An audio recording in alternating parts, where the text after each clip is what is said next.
Malaki ang posibilidad na mai-turn over na ng nasa gobyerno ng Pilipinas si Mary Jane Veloso ngayong linggo.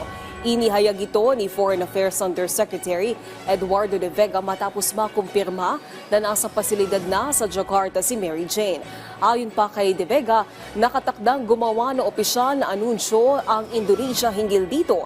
May nakatutok din ani ang delegation ang Pilipinas para sa gagawing turnover sa ating kababayan.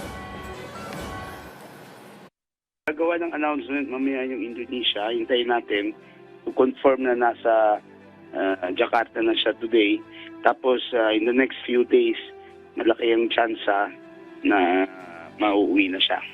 Turnover siya sa Philippines. May delegation ang galing dito yung ako mismo. Pero yung Bureau of Corrections o NBI, pupunta sila sa Jakarta mamayang gabi para i-turn over alinsunod sa practical arrangement na pinirmahan. No? Tapos tayong gumagastos, walang sasamang Indonesia na police pag-uwi niya dito. Wala. Tapos antigin namin anytime this week may chance na makakauwi na siya. Tutuwa rin sila dahil alam nila confirmation to na pauwi na talaga si Mary Jane. Ang question lang, anong petsa?